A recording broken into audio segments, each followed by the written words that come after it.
เป็นหยังเช้านิดคือไปตั้งเฟซบุ๊กใหม่อยู่ไทยเป็นหยังคือบ่ตั้งอยู่ลาวแล้วเป็นหยังเช้านิดคือบ่เล่นเฟซบุ๊กนิดบุตตี้เฟซนั้นมีปัญหาบ่ถูกแฮ็กบ่เข้าบ่ได้บ่อันนี้ก็เป็นคำถามที่ว่าFC ถามนิดเข้ามาหลายเนาะแล้วสำหรับคลิปนี้เนาะนิดก็เลยว่าอยากมาให้คำตอบให้กับ FC ทุกๆท่านที่ถามเข้ามาเนาะ ก่อนอื่นเมิดกากราบสบายดีสวัสดีเนาะพ่อแม่พี่น้องเมื่อสุขุสุขคนเด้อยินดีต้อนรับเข้าสู่ช่องสาวนิดพาส้มเช่นเก่าเช่นเคยเนาะแล้วมื้อนี้เนาะนิดเองก็จะมาให้คำตอบให้กับ FC เนาะเพิ่นของคาใจว่าเป็นหยังสาวนิดคือไปตั้ง Facebook อยู่ไทยแล้วเป็นหยังคือบ่ตั้งอยู่ลาวตั้งอยู่ลาวมันบ่ได้บ่แบบซี้นะเนาะเพิ่นก็ของคาใจเนาะแล้วเพิ่นก็สิบ่เข้าใจเนาะ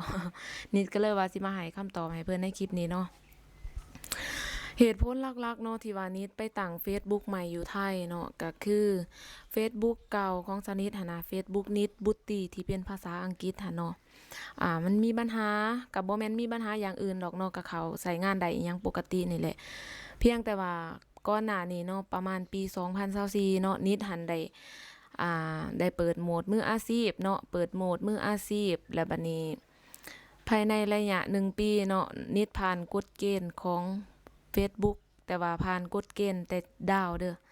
เนาะได้แต่เครื่องมือดาวเนาะเพราะว่าประเทศลาวบ่สามารถสร้างรายได้จาก Facebook ได้เนาะจะได้แต่จากดาวนะและบัดนี้คือนิดหันไปกรอกข้อมูลภาษีดาวหั่นน่ะเป็นของลาวทั้งหมดเนาะใส่เบอร์ลาวใส่ซิมลาวใส่ข้อมูลอิหยังทุกอย่างแม่นเป็นของลาวหมดเป็นของนิดหมดเนาะ ซึ่งประเทศลาวบ่มีสิทธิ์สร้างรายได้จาก Facebook ได้เนาะจะได้ก็แค่ YouTube เนาะบัดนี้คือนิดหันแบบว่าอยากหารายได้เสริมแบบซี้นะเนาะแล้วบัดนี้ด้วยความที่ว่าเราบ่ฮู้เนาะและบัดนี้คืออ่าแต่ก่อนเนาะก็มีคลิปหลายๆคนก็ออกมาเว้าเนาะว่าประเทศลาวสร้างรายได้ได้แล้วจังซี้นะเนาะก็เลยว่าไปเฮ็ดตามเขาแต่ว่าที่จริงมันก็ยังบ่ได้เด้อทุกคน ประเทศลาวบ่มีสิทธิ์สร้างรายได้จาก Facebook ได้แต่จะได้ก็ต่อเมื่อใส่ข้อมูลของคนไทยเนาะใส่ข้อมูลของไทยใส่ซิมไทยใส่เบอร์ไทยอีหยังจะมีโอกาสเนาะจะมีโอกาสหลายกว่ามาใส่ของลาวคันว่าใส่ของลาวแม่นบ่มีโอกาสนะทุกคนเนาะจะได้ก็แต่จากดาวเนาะแต่ว่าจากเนื้อหาอีหยังแม่นบ่ได้เนาะอันนี้ก็แม่นเฉพาะ Facebook อยู่ทางลาวเด้อเนาะ แล้วบัดนี้ถามว่าซักนิดไปสร้าง Facebook ใหม่อยู่ไทยนี่จะได้บ่อันนี้นิดก็ยังบ่ฮู้เนาะแต่ก็อยากลองเปิดโอกาสใหม่ๆให้กับตนเองเนาะเพราะว่า Facebook เก่านิดบุตตี้ที่เป็นภาษาอังกฤษหั้นนิดกรอกข้อมูลของลาวทั้งหมดแล้วซึ่งมันบ่สามารถแก้ไขได้เนาะมันบ่สามารถแก้ไขข้อมูลที่เรากรอกเข้าไปแล้วข้อมูลภาษีที่เรากรอกเข้าไปแล้วได้ วิธีเดียวเนาะที่จะได้ก็คือต้องไปตั้ง Facebook ใหม่ใส่ข้อมูลไทยใส่ซิมไทยอิหยังทั้งหมดเนาะและก็สำหรับ Facebook แม่นนิดไปตั้งใหม่เนาะเป็น Facebook น้องนิดสาวลาวพิมพ์เป็นภาษาไทยเนาะแต่ว่านิดจะมาสร้างเพจอีกจาก Facebook น้องนิดสาวลาวแล้วจะมีเพจอีกเนาะ น้องนิดสาวลาวแพนเพจเนาะพิมพ์เป็นภาษาไทยเช่นกันเนาะแล้วสำหรับการเคลื่อนไหวอีหยังต่างๆแม่นนิดจะมาเคลื่อนไหวในเพจน้องนิดสาวลาวแพนเพจเด้อเนาะสำหรับคลิปหรือว่ารูปภาพอิหยังส่วนหลายแม่นนิดจะมาเคลื่อนไหวในนี้เนาะถ้าว่ามี FC ท่านใดมีเวียกมีงานหรือว่าอยากทักแชทหลินนำแบบอยากพูดอยากคุยนำอีหยังเนาะก็สามารถทักแชทหาเพจน้องนิดสาวลาวแพนเพจได้เนาะ เพราะว่านิดจะเคลื่อนไหวในเพจแม่นส่วนหลายเนาะแต่ว่าคือ Facebook แม่นนิดก็จะเคลื่อนไหวอยู่แต่ว่าก็บ่ปานใดเพราะว่านิดเองก็เฮ็ดหลายอย่างหันนะเนาะบางทีก็บ่ทวงบ่ทันเนาะแต่ถ้าถามว่ามาสร้างเพจใหม่ Facebook ใหม่นี่จะเฮ็ดได้บ่อันนี้นิดก็ยังบ่ฮู้เด้อยังบ่ฮู้เนาะสำหรับหมู่คู่ทาง Facebook ที่เพิ่นถามนิดเข้ามาเนาะ อันนี้นิดก็ยังบ่ฮู้เพียงแต่ว่านิดอยากเปิดโอกาสใหม่ให้ตนเองแบบนี้นะลองเบิ่งเนาะลองเปิดโอกาสให้ตนเองแบบสินะเนาะคือปัจจุบันนี้เนาะนิดเองก็เฮ็ด YouTube เนาะเฮ็ด YouTube แล้วบัดนี้นิดก็เลยว่าอยากมาเฮ็ดทางเพจทางหยังควบคู่กันไปคือช่องอื่นๆเพิ่นเนาะเพราะว่าก็มียูทูบเบอร์หลายท่านเนาะที่ว่าเพิ่นก็หันมาเฮ็ดทางเพจแบบสินะเนาะนิดเองก็เลยแบบว่าอยากลองหันจากยูทูบเบอร์มาเฮ็ดทางเพจบางทีเนาะบางทีมีโอกาสนิดเองก็อยากหารายได้เสริมเข้ามาให้กับตนเองและก็ครอบครัวแบบสิเนาะหนึ่งมาเฮาก็เฮ็ดทาง YouTube แบบสิก็เลยว่าอยากเฮ็ดควบคู่กับเพจแต่ว่านิดก็บ่ฮู้ดอกว่าอนาคตข้างหน้าเนาะนิดจะเฮ็ดได้หรือบ่จังได๋ก็ฝากติดตามเบิ่งผลงานของสาวนิทต่อไปเด้อถ้าว่ามีการเคลื่อนไหวอีหยังแบบใดแล้วนิดก็จะมาอัปเดตสู่ทุกท่านเนาะให้รับรู้นำกันแบบสินะเนาะให้รับรู้นำกันแล้วก็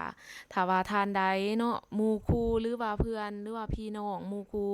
ท่านใดที่ว่ากำลังเปิดโหมดมืออาชีพทาง Facebook อีหยังแบบนี้ก็ลุยไปนำกันได้เนาะข้อมูลอย่างที่นิดบอกแหละเด้อก็คือทุกอย่างต้องต่างเป็นไทยเนาะบ่ให้ใส่ข้อมูลของลาวคือนิทานที่ผ่านมาเฟซเก่าของนิทานผ่านแล้วได้เนาะเพียงแต่ว่าเฮามาผิดบนข้อมูลซื่อๆหั่นนะเนาะมาเฮ็ดผิดหม่องข้อมูลเนาะก็เลยบ่สามารถไปต่อได้และคือปัจจุบันนี้ก็ถือว่าเริ่มต้นใหม่เนาะคือสาวนิทก็เริ่มต้นใหม่จากนี่แหละเนาะน้องนิดสาวลาวแพนเพจนี่แหละเนาะลองเริ่มต้นใหม่ไปนำกันเด้อหมู่เจ้าเอ้ยสู้ๆไปนำกันเนาะลองเบิ่งก็มาคอมเมนต์มาอีหยังกันได้เนาะนิดเองก็อยากมีหมู่ว่าซั่นซะเนาะอยากมีหมู่อยากมีเพื่อนเฮ็ดไปนำกันเนาะถ้าว่าผู้ใดแบบว่าคิดว่าใจมักใจฮักแบบอยากเฮ็ดทางคลิปทางอีหยังแบบนี้ก็เฮ็ดลองเบิ่งเนาะคือนิดเองก็ประสบผลสำเร็จทางช่อง YouTube มาก็ประมาณก็บ่โดนดอกเนาะก็ประมาณ7-8 เดือนนี่แหละเนาะก็ถือว่าเงินในอากาศมันมีจริงหันนะเนาะเพราะว่าเฮาบ่เคยได้หั้นนะแม่นอยู่ว่ามันจะได้น้อยเนาะคือปัจจุบันนี่มันอาจจะเป็นช่องน้อยๆแล้วก็มันจะเป็นรายได้น้อยๆสำหรับช่องใหญ่แต่ว่าอย่างน้อยมันก็เป็นเงินในอากาศหั้นนะเนาะเฮาอยากสัมผัสคำว่าเงินในอากาศมันเป็นจั่งใดสินะก็อยากเชิญชวนหมู่เพื่อนทุกท่านมาเฮ็ดนำกันเด้อมาลุยนำกันเด้อนิดเองก็อยากมีหมู่เนาะลุยไปนำกันแบบสินะเนาะแล้วสำหรับ